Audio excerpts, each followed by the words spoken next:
¿Por qué ningún país árabe ayuda a los palestinos? Esa es la pregunta que más me han hecho después del vídeo de la Nakba. Pero, ¿y si te dijera que sí lo hicieron? Que no solo apoyaron políticamente, sino que incluso fueron a la guerra por ellos. El problema es que no lo hicieron unidos. Cada país tenía su propio objetivo, y esa división lo cambió todo. Lo que debía ser la salvación de Palestina terminó siendo una tragedia aún mayor.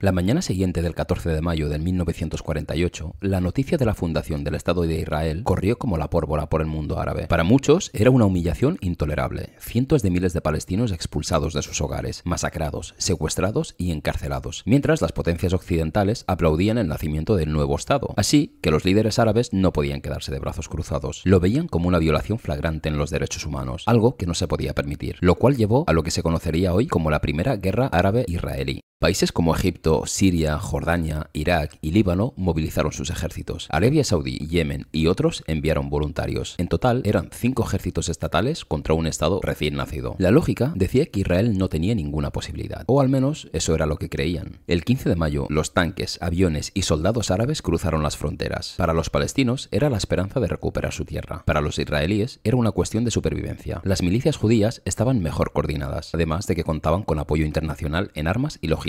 En cambio, la ofensiva árabe en cuestión de meses se fue estancando y pronto todo empezó a torcerse. Lo que parecía una guerra sencilla se convirtió en una pesadilla. Los ejércitos árabes entraron divididos. Jordania quería recuperar Cisjordania y Jerusalén. Egipto buscaba influencia en Gaza. Siria e Irak tenían sus propios intereses estratégicos. Y lo peor es que no había un mandato unificado, ni un plan claro. Mientras tanto, las milicias judías no solo estaban mejor organizadas, sino que llevaban años preparándose en secreto. La Haganá, el Irgun y el Lehi habían combatido contra británicos y ya tenían experiencia en tácticas de guerrilla. Algo decisivo que también ocurrió es que a pesar del embargo internacional de armas, Israel recibió cargamentos modernos desde Checoslovaquia y apoyo logístico de países aliados. Fusiles, ametralladoras, incluso aviones. Los soldados árabes, en cambio, iban mal equipados, con armas viejas de la Primera Guerra Mundial y sin coordinación entre ellos. Así que el resultado no fue lo esperado. Lo que debía haber sido una ofensiva conjunta arrasadora acabó convirtiéndose en choques aislados y desconfianza mutua. Israel aprovechó cada error y empezó a contraatacar. Lo que empezó como una invasión árabe para borrar a Israel del mapa, terminó dándole a Israel la oportunidad de fortalecerse. Cada error de coordinación, cada choque aislado fue aprovechado para pasar de la defensa al ataque. Y en cuestión de meses, el bando que parecía condenado a desaparecer empezó a ganar terreno, pueblo tras pueblo y ciudad tras ciudad. Así que en el 1949, los países árabes aceptaron firmar armisticios, o sea, un acuerdo de alto el fuego.